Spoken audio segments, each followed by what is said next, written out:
बिस्मिल्लाहिर्रहमानिर्रहीम। बेटा अपने आज के इस तीसरे सेशन में जो क्लास 9th मैथमेटिक्स में हमारा रियल एंड कॉम्प्लेक्स नंबर्स के नाम से चल रहा है, हम आपसे डिस्कस करेंगे कि व्हाट आर कॉम्प्लेक्स नंबर्स और कॉम्प्लेक्स नंबर्स की मैथमेटिक्स क्या है, एडिटिव इन्वर्स कैसे निकालते हैं, मल्टीप्लिकेटिव इन्वर्स किस तरह फाइंड किया जाता है, कॉन्जुगेट कॉम्प्लेक्स नंबर से मुराद क्या है। और ये बेसिक कंसेप्ट्स लेने के बाद हम अपनी किताब की एक्सरसाइज की तरफ चलेंगे। तो शुरू करते हैं। देखें, आपने ये सीखा है कि रियल नंबर्स और कॉम्प्लेक्स नंबर्स, जो अगर आपने लेक्चर नंबर 1 नहीं देखा है तो पहले आपने लेक्चर नंबर 1 देखना है ताकि आपको रियल नंबर्स की बेसिक डेफिनेशन मालूम हो, क्योंकि रियल नंबर और कॉम्प्लेक्स नंबर्स एक दूसरे के ऑपोजिट हैं। बिलफर्ज अगर मैं आपसे कहूँ कि एक नंबर है 3, तो क्या ये नंबर रियल है या ये नंबर इमेजिनरी है? तो लेक्चर नंबर 1 में बहुत तफसीलन डिस्कस हुआ है कि ये नंबर जो है वो एक रियल नंबर है, रियल नंबर। तो सर फिर इमेजिनरी नंबर क्या होता है? इमेजिनरी नंबर का मतलब होता है स्क्वायर रूट में अगर कोई नेगेटिव साइन आ जाए। मसलन आपको पता है कि स्क्वायर रूट में 4 आएगा तो इसका जवाब 2 होगा, यानी स्क्वायर रूट ऑफ 4 इज़ 2।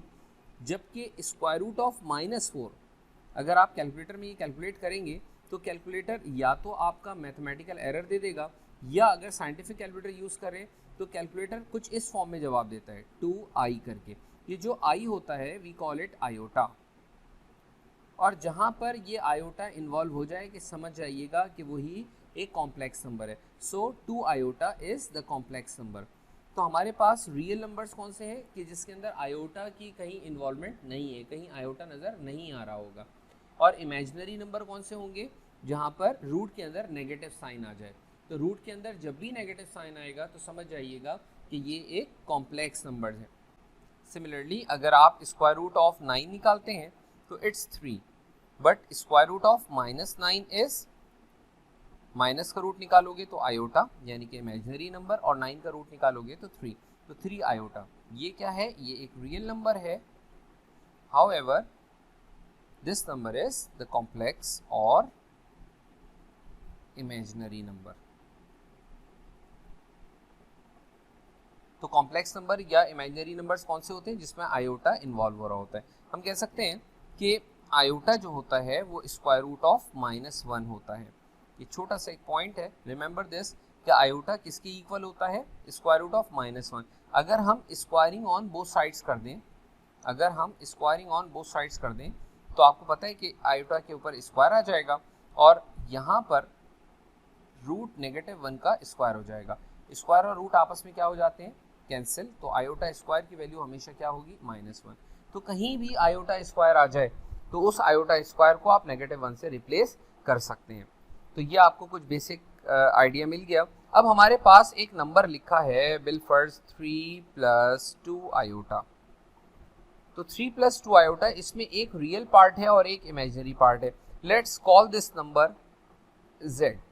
ये हमारे पास एक कॉम्प्लेक्स नंबर है ओवरऑल, जिसमें एक हिस्सा रियल पार्ट है और एक हिस्सा इमेजिनरी पार्ट है। तो हम इस रियल पार्ट को इस तरह से भी लिख सकते हैं कि z can also be written in this form 3,2। 3,2 का मतलब कॉमे से पहले वाला हिस्सा रियल पार्ट, कॉमे के बाद वाला हिस्सा इमेजिनरी पार्ट। तो कहीं भी 3 + 2 आयोटा आए तो आप 3,2 इसको ईजिली बिला झिझक लिख सकते हैं। सिमिलरली अगर कहीं हमारे पास लेट्स कॉल इट z1, अगर कहीं हमारे पास आता है a + b आयोटा, तो you can write it as z1 is equal to real part comma imaginary part. Imaginary part क्या है इसका? b। तो कभी नंबर आपके पास इस फॉर्म में लिखा होगा, कभी नंबर आपके पास इस फॉर्म में लिखा होगा। तो कॉमे से पहले वाला हिस्सा रियल पार्ट कहलाता है, कॉमे के बाद वाला हिस्सा इमेजिनरी पार्ट कहलाता है। अब जो जो टर्म्स इस चैप्टर में आप सीखेंगे 1 बाय 1 उसका इंट्रोडक्शन हम देते हैं। एक्सरसाइज हम स्टार्ट करते हैं। एक्सरसाइज का पहला सवाल देखें। पहले सवाल में हमसे कहते हैं write down the following complex numbers in the form of a + iota b for the given ordered pairs. आपको कुछ ऑर्डर्ड पेयर्स दिए जा रहे हैं और इन ऑर्डर्ड पेयर्स को आपने किस फॉर्म में लिखना है? a + आयोटा b समथिंग, यानी रियल पार्ट इसका अलग करना है और इमेजिनरी पार्ट अलग करना है। Very simple. पहला सवाल देख लें। पहले सवाल में आपने क्या करना है? इसको a + आयोटा b की फॉर्म में लिखना है। तो 1,2 can also be written as, this is called the real part 1 and this is what we call the imaginary part. सो क्योंकि ये एक इमेजिनरी पार्ट है, जस्ट इसके साथ आयोटा का साइन लगा देंगे, तो ये नंबर बनेगा 1 + 2 आयोटा। सिमिलरली आप इसका पार्ट नंबर 2 देखें, 2, 2 का मतलब ये इसका रियल पार्ट है, 2, 2 ये है इसका रियल पार्ट और ये है इसका इमेजिनरी पार्ट, 2 + 2 आयोटा। सिमिलरली आप कोई भी पार्ट कर लें इसमें, जैसे पार्ट नंबर 3 है, कहते हैं 3, 4, तो 3, 4 का मतलब ये इसका रियल पार्ट, ये इसका इमेजिनरी पार्ट, 3 + 4 आयोटा। तो होपफुली ये कंसेप्ट आपको क्लियर हो गया होगा। पार्ट नंबर 6 का आंसर क्या होगा? पार्ट नंबर 6 का आंसर बता सकते हैं? पार्ट नंबर 6 का आंसर होगा -3 + 4 आयोटा। ग्रेट, ये आपने सीख लिया। Now you have to identify the real and imaginary parts of the following complex numbers. इसमें से रियल पार्ट और इमेजिनरी पार्ट पहचानना है कि कौन सा है। तो 1 + 2 आयोटा में रियल पार्ट कौन सा है? इसमें रियल पार्ट कौन सा है जिसके साथ आयोटा जुड़ा हुआ नहीं है, जिसके साथ आयोटा मल्टीप्लाई नहीं हो रहा, तो वो कहलाता है real part. So real part is 1 and imaginary part इसका क्या है? जिसके साथ आयोटा चिपका हुआ है, तो ये 2 क्या है? इसका इमेजिनरी पार्ट है। Similarly part number 2, this is the imaginary part, this is the real part. 9 iota में आयोटा वाली टर्म क्या कहलाएगी? इमेजिनरी पार्ट, और 4 क्या कहलाएगा? Real part. तो इमेजिनरी 9 आयोटा। सिंपल, आसान है। इसमें इमेजिनरी पार्ट ये है, तो ये इसका इमेजिनरी पार्ट हो गया और ये इसका रियल पार्ट हो गया। जैसे पार्ट नंबर 6 में रियल पार्ट क्या बनेगा? रियल पार्ट बनेगा -1, साइन हमेशा पहले होती है, और इमेजिनरी पार्ट क्या बनेगा? इसका 2 आयोटा। Imaginary part 2 iota. तो उम्मीद है कि ये कंसेप्ट भी आपका क्लियर हुआ होगा। Now try to understand the third term which is the conjugate. How do you find the conjugate? Conjugate निकालने का क्या तरीका होता है? कॉन्जुगेट ऐसे निकालते हैं, देखिए। सपोज करेंगे कि जो भी आपको नंबर दिया जा रहा है, जो भी आपको कॉम्प्लेक्स नंबर दिया जा रहा है, ये इक्वल है z के। z रियल पार्ट ये आ गया, इमेजिनरी पार्ट ये आ गया। अब कॉन्जुगेट ऑफ z को z बार से रिप्रेजेंट किया जाता है। z के ऊपर बार लगा दें, क्या पढ़ा जाएगा? कॉन्जुगेट ऑफ z पढ़ा जाएगा। कॉन्जुगेट निकालने का तरीका क्या होता है कि real part as it is लिख देते हैं, इमेजिनरी पार्ट का साइन चेंज हो जाता है। Simply you just have to change the sign of an imaginary part. Part number 2, 4, 9। फर्ज करो z इक्वल है 4 + 9 आयोटा के। How do you find the imaginary part? How would you find the conjugate of this number? 4 - 9 iota. Real part as it is रखें, imaginary part का sign change कर दें। इसी तरह -1 + 1, रियल पार्ट क्या बनेगा इसका? Let z is equal to -1 + 1 में -1 + 1 आयोटा। 1 लिखने की जरूरत नहीं है वैसे। z conjugate -1, real part as it is, imaginary part का साइन बदल दो, -1 आयोटा। तो इस तरह से रियल पार्ट और इमेजिनरी पार्ट का साइन चेंज करें। इसका आंसर बता सकते हैं? इसमें जो रियल पार्ट है एज इट इज रखेंगे और इमेजिनरी पार्ट का साइन चेंज हो जाएगा। तो इसका आंसर क्या होगा? Real part z is equal to -3/4 plus, एक साथ ही कर लें, प्लस माइनस 4/5 आयोटा। ये अगर नंबर है तो इसका कॉन्जुगेट क्या बनेगा? -3/4, और इमेजिनरी पार्ट का साइन चेंज कर दो, +4/5 आयोटा। तो इस तरह से किसी भी नंबर का कॉन्जुगेट फाइंड किया जाता है। ये था सवाल number 3। Let's move to question number 4। Question number 4 में देखिए हमसे कहते हैं कि verify that z bar is equal to z।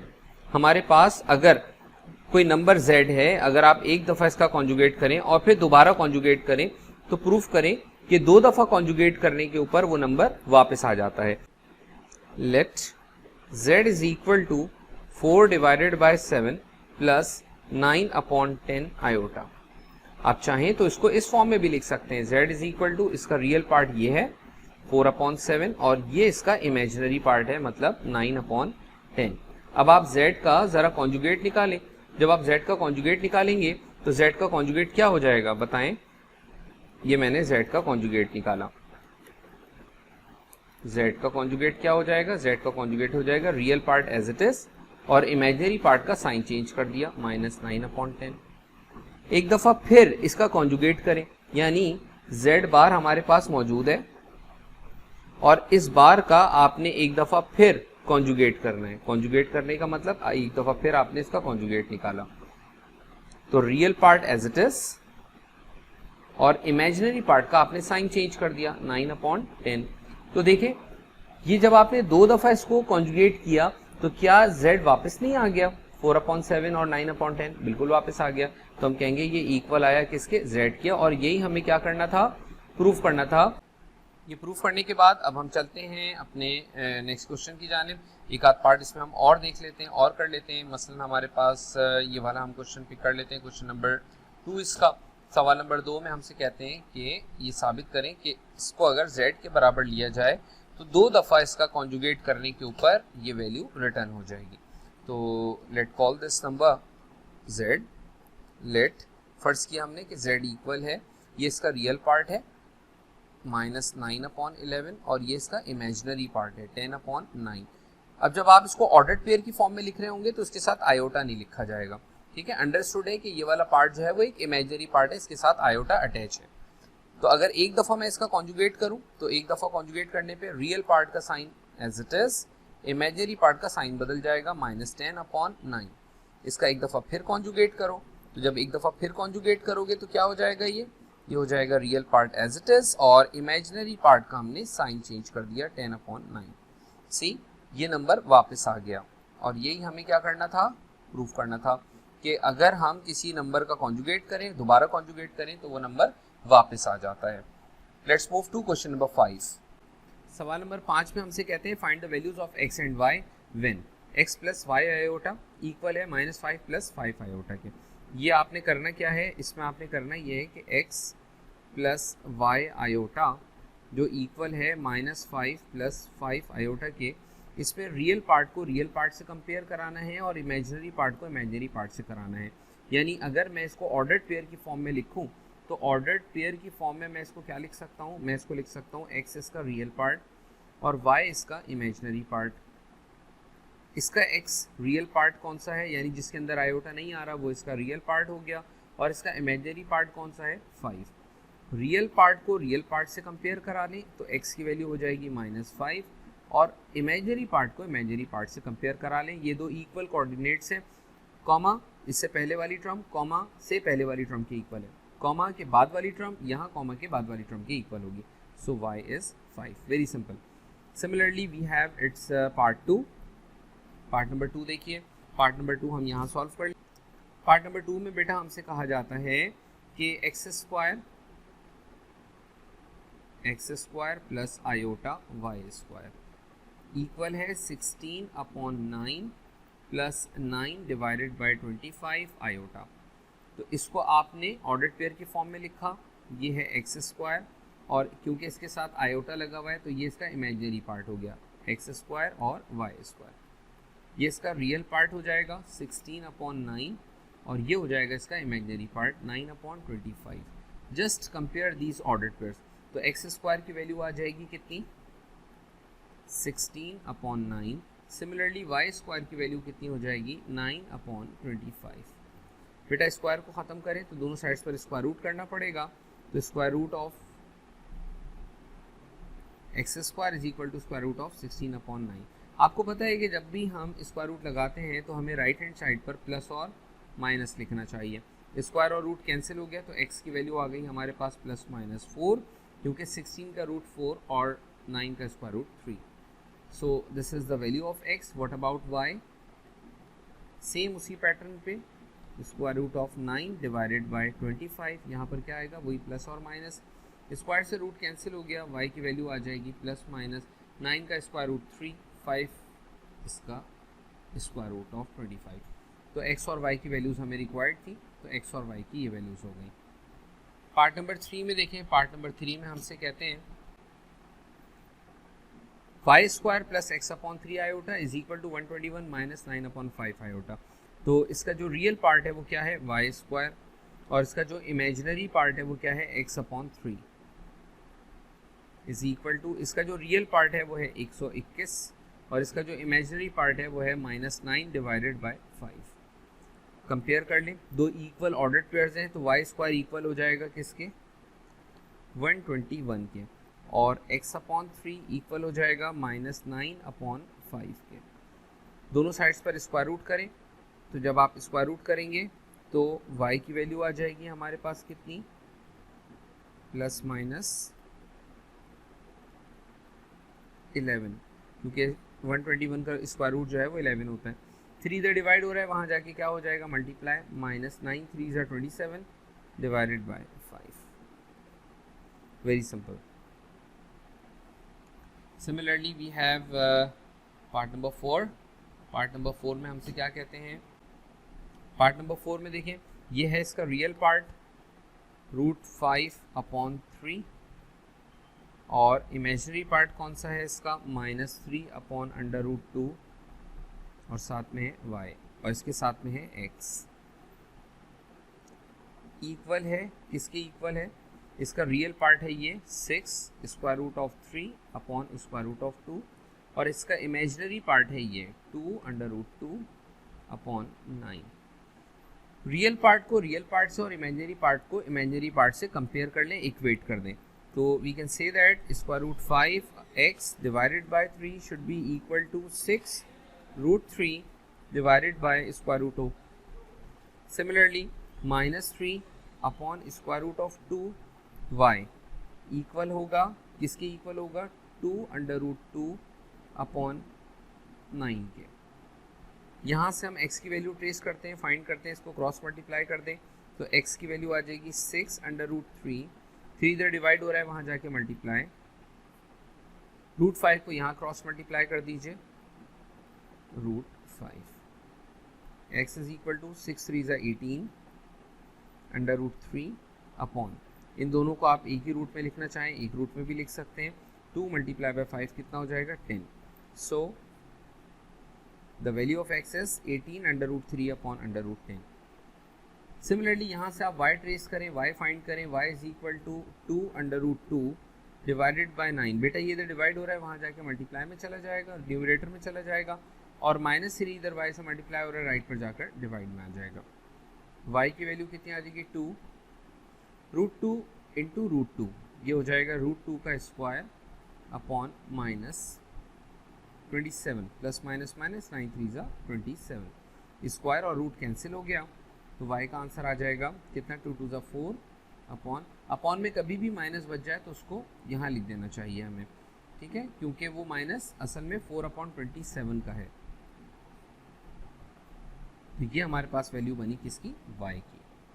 तो एक बहुत ही सिंपल सी एक्सरसाइज थी जिसमें आपने बिल्कुल बेसिक टाइप के ऑपरेशंस देखे। अब हम मूव करते हैं अपनी नेक्स्ट एक्सरसाइज की तरफ, ताकि कुछ और इसके जो एग्ज़ाम में आने वाले सवालात हैं वो हम डिस्कस कर सकें इन डिटेल। तो एक्सरसाइज 1.6 पे मूव करते हैं। एक्सरसाइज 1.6 का पहला सवाल ये कि अब इसमें देखिए बहुत सारे पार्ट्स हैं, तो हम बहुत सारे पार्ट डिस्कस नहीं करेंगे, कुछ इंपॉर्टेंट इसके पार्ट्स डिस्कस कर लेंगे ताकि आपको बेसिक कंसेप्ट क्लियर हो जाए। क्वेश्चन नंबर 1 में कहते हैं परफॉर्म द इंडिकेटेड ऑपरेशंस, हम जो आपसे ऑपरेशन कह रहे हैं वो ऑपरेशन परफॉर्म करें। तो बहुत सिंपल सी बात है, इस सवाल को आप दो तरह से कर सकते हैं। एक तरीका तो ये है कि आप पहले नंबर को Z1 ले लें जो 3,2 है, यानी कि 3 + 2 आयोटा है। आप चाहें तो इसको इस फॉर्म में लिख लें, चाहें तो इस फॉर्म में लिख लें। एंड दूसरे नंबर को आप Z2 कॉल कर लें जो कि क्या है, 9,3 है, यानी कि 9 + 3 आयोटा है। तो इस फॉर्म में लिखें या इस फॉर्म में लिखें, एक ही बात है। You have to add it now, Z1 + Z2। Simple सी बात है कि रियल पार्ट में रियल पार्ट ऐड कर दें और इमेजिनरी पार्ट में इमेजिनरी पार्ट। 3 + 9 कितना हो गया, 9 10 11 12 और 3 और 2 5, तो 12,5 इसका रिक्वायर्ड आंसर है। या इसका मतलब होगा 9 + 3 कितना, 12 प्लस 3 आयोटा और 2 आयोटा मिलकर कितने हो जाएंगे, 5 आयोटा। तो आंसर इस फॉर्म में छोड़ दें, इस फॉर्म में छोड़ दें, एक ही बात है, दोनों में कोई फर्क नहीं है। कोई एक स्टैंडर्ड तय कर लें और हर सवाल को उसी स्टैंडर्ड पे ही कीजिए। पार्ट नंबर 2 देखें, जैसे पार्ट नंबर 2 में कहते हैं सिंप्लीफाई करें 3/2 2/3। पार्ट नंबर 2 हम यहाँ सॉल्व कर लेते हैं। 3/2 2/3, इसमें आप ऐड कीजिए, क्या ऐड कीजिए, 2/3 3/2 2/3 और 3/2। तो बहुत आसान सी बात है कि रियल पार्ट में आपको रियल पार्ट ऐड करना है और इमेजिनरी पार्ट में इमेजिनरी पार्ट ऐड करना है। तो सॉल्यूशन में लेफ्ट हैंड साइड पर आप अपना क्वेश्चन लिखेंगे और राइट हैंड साइड पर इसका सिंप्लीफिकेशन दिखाएंगे। तो लेफ्ट हैंड साइड पर आप इसका सवाल एज इट इज कर लें। देखो इसका रियल पार्ट ये है, रियल पार्ट में रियल पार्ट प्लस कर दो, मतलब 3/2 में ऐड कर दो 2/3। तो real part is added in real part, imaginary part is added in imaginary part. 2/3 plus 3/2 plus 3/2। इसमें एलसीएम लें, 6 एलसीएम, 3 × 3 9, 2 × 2 4, 6 एलसीएम, 2 2 = 4, 3 3 = 9, 9 में 4 ऐड करें 13/6, ये इसका रियल पार्ट हो जाएगा। 9 में 4 ऐड करें 13/6, ये इसका इमेजिनरी पार्ट हो जाएगा। तो ये आपका रिक्वायर्ड आंसर होगा। Real part should be added in real part and imaginary part should be added in imaginary part. इसी तरह से सब्ट्रैक्शन में real part should be subtracted from real part and imaginary part should be subtracted from the imaginary part. Part number 5 देख लें। Part number 5 में क्या कहते हैं। सॉल्यूशन ये आ जाएगा 4/5, रियल पार्ट है 8/15, ये इसका इमेजिनरी पार्ट है -4/5 और 6/10। तो रियल पार्ट में से रियल पार्ट सब्ट्रैक्ट कर दें, 4/5 -4/5, और इमेजिनरी पार्ट में से इमेजिनरी पार्ट लेस कर दें, 8/15 और -6/10। 4/5 -4/5 तो हो गया 0। यहाँ आप एलसीएम ले लें 15 और 10 में। तो 15 और 10 में जब आप एलसीएम ढूंढेंगे तो 2 5 = 10, 3 5 = 15, फिर 5 1 = 5। तो एलसीएम इज 5 3 = 15, 15 2 = 30। तो इसका एलसीएम 30 हुआ। तो इसको 30 बनाने के लिए 2 से मल्टीप्लाई और डिवाइड करना पड़ेगा। तो 15 को आपने 2 से मल्टीप्लाई किया 30 हो जाएगा। इसी तरह यहाँ पर जब आपने 2 से मल्टीप्लाई डिनोमिनेटर को किया है तो न्यूमरेटर को भी करें माइनस। इसी तरह इस 10 को 30 बनाने के लिए आप 3 से मल्टीप्लाई करेंगे, और 3 से चूंकि आपने नीचे मल्टीप्लाई किया है तो ऊपर भी आपने मल्टीप्लाई किया। सिंपली हमने इसमें एलसीएम तलाश किया है। तो ये हो जाएगा कितना, 0,16/15, 2 = 30 -6 3 = 18/30। अब देखो दोनों का डिनोमिनेटर सेम है तो डिनोमिनेटर इजीली एलसीएम आ जाएगा। अदरवाइज आप ये वाली कैलकुलेशन चाहें तो रफ में भी कर सकते हैं। 30 एलसीएम 16 - 18, और 16 में से अगर मैं 18 माइनस करूं तो क्या रह जाएगा, -2/30। 2 और 30 कैंसिल हो सकता है, 2 और 30 को कैंसिल कर दें। योर आंसर है 0, -1/15। ये इसका रियल पार्ट है, ये इसका इमेजिनरी पार्ट है। बेटा ये तो आपने एडिशन सब्ट्रैक्शन सीख ली। अब एडिशन सब्ट्रैक्शन सीखने के बाद एक छोटी सी इंपॉर्टेंट सी डेरिवेशन है, और ये डेरिवेशन मैं आपसे डिस्कस करना चाहूँगा क्योंकि ये एग्जामिनेशन पॉइंट ऑफ व्यू से बहुत इंपॉर्टेंट है। फर्ज करो बेटा कि तुम्हारे पास एक नंबर Z1 है और इसकी वैल्यू है AB, यानी A + B iota। Similarly we have another complex number which is C और D,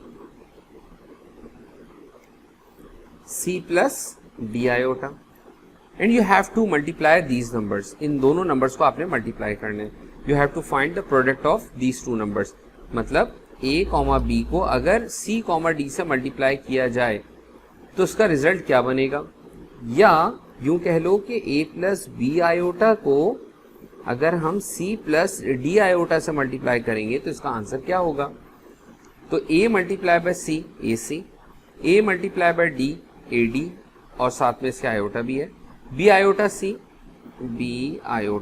C, और इसी तरह BD और आयोटा स्क्वायर। आप जानते हैं कि आयोटा स्क्वायर किसके इक्वल होता है। आज इसी सेशन में हमारी बात हुई, आयोटा स्क्वायर इक्वल होता है -1 के। सो AC प्लस ये वाली टर्म लिख लो BD × -1, क्योंकि आयोटा स्क्वायर की जगह हम क्या लगा सकते हैं, -1, AD आयोटा और BC आयोटा। ये आ गया बेटा A C minus plus minus B D plus इन दोनों में अगर मैं आयोटा को कॉमन कर दूं तो what is left here A D और यहाँ क्या बचेगा डी। तो इसका मतलब ये हुआ कि अगर हम इसको ऑर्डर्ड पेयर की फॉर्म में लिखते हैं तो ऑर्डर्ड पेयर की फॉर्म में क्या बनेगा, ये रियल पार्ट इसका ये है A C minus B D और इमेजिनरी पार्ट इसका ये है A D plus B C. तो ये एक फॉर्मूला बन गया कि जब भी आपने दो कॉम्प्लेक्स नंबर्स को मल्टीप्लाई करना हो you can apply this formula. आप इस फॉर्मूला को अप्लाई करें, डायरेक्टली आपके पास प्रोडक्ट ऑफ टू नंबर्स मिल जाएगा, product of two complex numbers हो जाएगा। अब आप चाहें तो इस फॉर्मूले को याद कर लें, इस फॉर्मूले की मदद से सवाल शॉर्ट हो सकता है, लेकिन चाहें तो इसी पूरे प्रोसीजर को फॉलो करते हुए आप product of two complex numbers find कर सकेंगे। फॉर एग्जाम्पल हमारे पास ये एक सवाल है। अब फॉर एग्जाम्पल हमारे पास एक्सरसाइज 1.6 का क्वेश्चन नंबर 1 और पार्ट नंबर 5। पार्ट नंबर 5 में हमसे कहा जाता है कि 1,2 को आप मल्टीप्लाई करें, किससे मल्टीप्लाई करें 1,-2 से, 1,-2। तो दो मेथड्स मैंने आपको कहे कि दोनों मेथड्स एप्लीकेबल हैं, जिस मेथड से आप चाहें उस मेथड से इसका आंसर निकाल सकते हैं, इन दोनों का प्रोडक्ट निकाल सकते हैं। तो इसका तरीका मेथड 1 में ये होगा सॉल्यूशन कि आपने लेट किया, फर्स्ट किया Z1, ये पहला कॉम्प्लेक्स नंबर हो गया 1,-2। 1,-2 का मतलब you can call it A, B, so just call it A, B which is 1,2। Z2 ये हो जाएगा हमारे पास C, D और C, D की वैल्यू हो गई 1,-2। वी नो दैट, हम ये जानते हैं कि product of two complex number जो फॉर्मूला अभी हमने डेराइव किया था वो फॉर्मूला क्या है, वो फॉर्मूला है A C minus B D comma A D plus B C. ये फॉर्मूला आप यहाँ पर अप्लाई कर दें। ए की वैल्यू हमारे पास है 1, सी की वैल्यू हमारे पास है 1, बी की वैल्यू हमारे पास है 2 और डी की वैल्यू हमारे पास है -2। ए डी, ए की वैल्यू हमारे पास है 1, डी की वैल्यू हमारे पास है -2 plus B multiply by C, B multiply by C मतलब 2 मल्टीप्लाई बाय 1। ये हो जाएगा 1 multiply by 1 is 1, minus minus plus 2 2 4। ये हो जाएगा बेटा माइनस का 2 और प्लस का 2, सो योर आंसर इज 5,0, या आप इसको 5 + 0 आयोटा भी कह सकते हैं। 5 + 0 आयोटा का मतलब ये इसका रियल पार्ट और ये इसका इमेजिनरी पार्ट। ये आपने किया इसको एक मेथड से। इसी को करने के लिए दूसरा मेथड ये भी हो सकता था, मेथड 2। आप लेट करेंगे कि Z1 जो इक्वल है A, B के। अब आपको A, B फर्स्ट करने की ज़रूरत नहीं है, डायरेक्टली 1,2 को आपने, ये उसका रियल पार्ट और ये इसका imaginary part. Similarly Z2 is equal to 1,-2, ये इसका रियल पार्ट और ये इसका इमेजिनरी पार्ट। इमेजिनरी पार्ट क्या है इसका, -2 iota. And we just have to multiply these numbers. Now Z1 is to be multiplied by Z2, मतलब 1 + 2 आयोटा को हमें मल्टीप्लाई करना है 1 - 2 आयोटा से। तो यहाँ तो सिंपल सी एक अप्रोच आप इस्तेमाल कर सकते हैं कि A + B और A - B किसके इक्वल होता है, A² - B²। ये फॉर्मूला है ना, A + B A - B किसके इक्वल होता है, A² - B²। ये उस सूरत में कि अगर यहाँ फॉर्मूला एप्लीकेबल हो, और अगर आप फॉर्मूला जैसे ये 1 + 2 आयोटा होता और ये 1 - 5 आयोटा होता, तो इसका मतलब आपने इन दोनों ब्रैकेट्स को मैनुअली मल्टीप्लाई करना होता। तो आप चाहें तो इसको मल्टीप्लाई कर लें। 1 × 1 is 1, -2 iota plus 2 iota plus minus minus 2 2 4 iota square,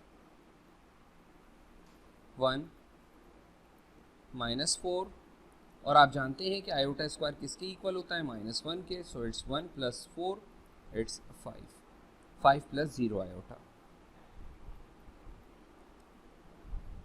C you get the same answer, आपको एक जैसे ही जवाब मिलेंगे।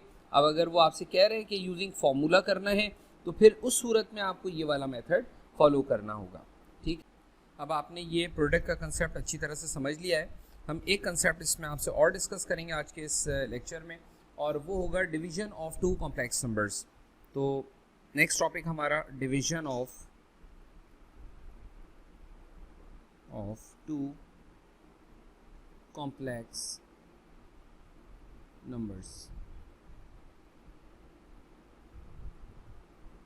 फर्ज करें एक हमारे पास नंबर है Z1 that is A, B, यानी कि आप इसको कह सकते हैं A plus B iota. Similarly Z2 हमारे पास एक और नंबर है विच इज C, D, और आप इसको कहते हैं C प्लस D iota. Now what you have to do is you have to find the ratio of Z1 and Z2। आप दोनों कॉम्प्लेक्स नंबर्स को डिवाइड करना चाहते हैं। How would you divide it? A plus B iota को अगर हम divide करते हैं C प्लस D आयोटा से, तो हमें इसका एक रिजल्ट एज अ फॉर्मूला बनाना है Z1 अपॉन Z2। काम ये करें A plus B iota upon C प्लस D आयोटा को आप मल्टीप्लाई और डिवाइडेड बाय कॉन्जुगेट कर लें। क्या मतलब sir? Multiply and divided by conjugate, आपने मल्टीप्लाई किया और डिवाइड किया, किससे? इसके कॉन्जुगेट से। क्या कॉन्जुगेट है इसका? C minus D iota. Conjugate में आप जानते हैं कि इमेजिनरी पार्ट का साइन चेंज हो जाता है, तो हमने इमेजिनरी पार्ट का साइन चेंज किया और कॉन्जुगेट से मल्टीप्लाई कर दिया, कॉन्जुगेट से ही डिवाइड कर दिया। नेक्स्ट स्टेप में अब आपने क्या करना है? अब आपने मल्टीप्लिकेशन करनी है। तो A मल्टीप्लाई होगा C से, ये हो जाएगा AC। A मल्टीप्लाई होगा D आयोटा से, तो A D iota, B C iota, plus minus minus B D iota square, B D iota square, divided bye C multiply C, और बल्कि काम ये करें कि यहाँ पर A माइनस बी या A plus B, A minus B का फॉर्मूला लगा दें which is A square minus B square. Now just simplify it, ये हो जाएगा AC माइनस AD आयोटा, बल्कि काम ये करें कि इसमें टर्म्स को रीअरेंज कर लें, plus BC iota minus AD iota minus B multiply by D, और आयोटा स्क्वायर किसकी इक्वल होता है? -1 के। शाबाश। अपॉन में क्या टर्म्स हैं? अपॉन में टर्म्स हमारे पास है C स्क्वायर माइनस D का स्क्वायर D स्क्वायर और आयोटा का स्क्वायर। आप जानते हैं कि आयोटा का स्क्वायर किसके इक्वल होता है? -1 के। तो ये हो जाएगा AC माइनस माइनस, इसको मैं टर्म्स को रीअरेंज कर रहा हूँ, प्लस BD, इन दोनों में हमने आयोटा को लिया कॉमन, क्या बचा? BC minus AD divided by C square minus D square, और आयोटा स्क्वायर किसके इक्वल होता है? -1 के।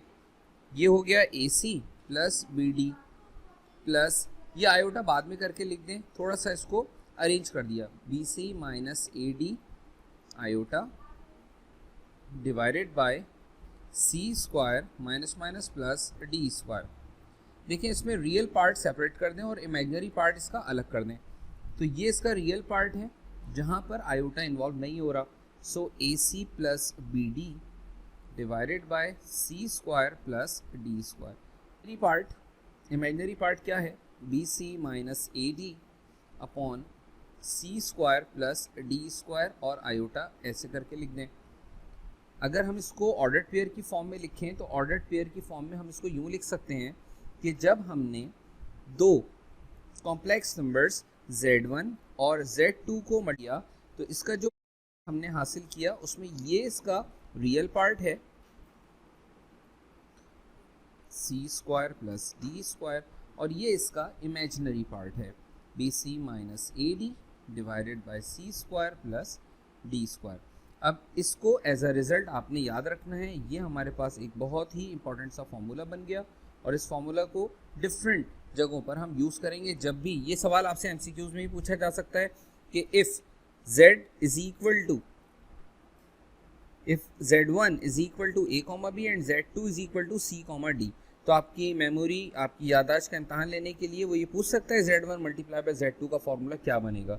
नीचे 4 ऑप्शंस लिखे होंगे and the correct option would be AC plus BD upon C square plus D square, BC minus AD upon C square plus D square. तो अब हमारे पास इससे रिलेटेड 2 क्वेश्चंस हैं जो कि एक्सरसाइज 1.6 क्वेश्चन नंबर 1 में पार्ट नंबर 7 और part number 8 की फॉर्म में है। तो हम ये सवाल डिस्कस कर लेते हैं। हमसे कहते हैं पार्ट नंबर 7 में कि डिवाइड कीजिए 3 - 7 को किससे, 3 2 से, 3 2 3 - 7 को आपने डिवाइड करना है 3 2 से। तो अब मेथड 1 तो ये हो सकता है कि हम ये फॉर्मूला यूज कर लें। मेथड 1 में क्या करोगे, सॉल्यूशन में तुमने ये करना है कि लेट किया, फर्ज किया कि Z1 इक्वल है 3 - 7 A, B के। तो Z1 को A, B फर्ज करो और A, B कितना हो जाएगा 3 - 7 और Z2 को C, D फर्ज कर दिया जाए। तो ये हो गया इसका रियल पार्ट, ये हो गया इसका imaginary part 3, 2। Use this formula. ये फॉर्मूला अभी आपने पढ़ा कि Z1 multiply by Z1 divided by Z2। ये आपने इसके नीचे लिखा इसका फॉर्मूला। फॉर्मूले में सारी वैल्यूज प्लग इन कर दें, सारी वैल्यूज पुट कर दें। तो आप A, B, C और D की जब वैल्यूज पुट करेंगे तो ये कुछ इस तरह से बनेगा कि A की वैल्यू हमारे पास है 3, C की वैल्यू हमारे पास है 3, B की वैल्यू है हमारे पास -7 और D की वैल्यू हमारे पास है 2 divided by C square plus D square, 3 square plus D की वैल्यू हमारे पास है 2। इसी तरह B -7, C की वैल्यू हमारे पास क्या है बेटा 3 minus A multiply by D, A की वैल्यू हमारे पास है 3, D की वैल्यू हमारे पास है 2 divided by 3 square plus 2 square. Simplify कर लें और ये हो जाएगा हमारे पास 9 प्लस माइनस माइनस 7 2 ज़ा 14, 3 का स्क्वायर 9 प्लस 2 का स्क्वायर 4 माइनस 21 माइनस 3 2 ज़ा 6 डिवाइडेड बाय 3 का स्क्वायर 9, 2 का स्क्वायर 4। 9 में से 14 माइनस कर दीजिए तो क्या बचेगा माइनस का 5 और डिवाइडेड बाय 9 में प्लस कीजिए 4 तो 13। -21 और -6 मिलकर -27 डिवाइडेड बाय 9 में 4 ऐड कीजिए 13। So this is how you find Z1 divided by Z2 using formula. Now we have another method, method 2। Method 2 में क्या करोगे, तुमने लेट करना है Z1 जो तुम्हें सवाल में दिया जा रहा है 3, -7, 3 - 7 यानी कि 3 प्लस -7 आयोटा मतलब 3 इज 3 2 मतलब 3 प्लस 2 आयोटा। Z1 को हमें डिवाइड करना है Z2 से, तो 3 - 7 iota is to be divided by 3 plus 2 iota. क्या बताया था, इसको मल्टीप्लाई और डिवाइड कर दें डिनोमिनेटर के कॉन्जुगेट से 3 प्लस 2 आयोटा। इसको मैंने मल्टीप्लाई किया और डिवाइड किया किससे, 3 - 2 आयोटा से, क्योंकि इसका कॉन्जुगेट क्या बनेगा 3 - 2 आयोटा। जिससे मल्टीप्लाई किया उसी से डिवाइड किया। 3 मल्टीप्लाई बाय 3 9, 3 2 ज़ा 6 -6 आयोटा माइनस प्लस माइनस 7 3 ज़ा 21 आयोटा माइनस माइनस प्लस 7 2 ज़ा 14 iota into iota, iota square divided by 3 plus 2 iota, 3 minus 2 iota, a plus B, a minus B, factors a square minus B square. ये हो जाएगा बेटा 9 -6 iota और -21 iota मिलकर -27 iota plus 14। आप जानते हैं कि आयोटा स्क्वायर किसके इक्वल होता है, -1 के। 3 का स्क्वायर 9 माइनस 2 का स्क्वायर 4 और आयोटा का स्क्वायर -1।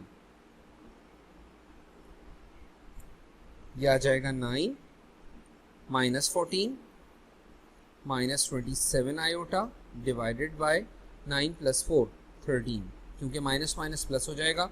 9 में से 14 माइनस कर दो बेटा, तो 9 में से 14 माइनस करोगे तो आ जाएगा तुम्हारे पास माइनस का 5 और -27 आयोटा अपॉन 13। रियल पार्ट इसका सेपरेट कर दें और इमेजिनरी पार्ट इसका सेपरेट कर दें, -27 अपॉन 13, और इसको ऑर्डर्ड पेयर की फॉर्म में लिख दें। तो देखें you get the same answer. तो कोई सा भी आप मेथड यूज़ करें, -5/13 और -27/13, -5/13 और -27/13। तो ये हमने कुछ डिस्कशन की जो एक्सरसाइज 1.6 के हवाले से है। इंशाल्लाह नेक्स्ट वीडियो में हम इसका क्वेश्चन नंबर 2 डिस्कस करेंगे और इस क्वेश्चन नंबर 3, क्वेश्चन नंबर 4 और इसके अलावा कुछ MCQs इंशाल्लाह नेक्स्ट सेशन में हम डिस्कस करते हैं। मिलते हैं अगले सेशन में। Thank you very much. Allah हाफ़िज़।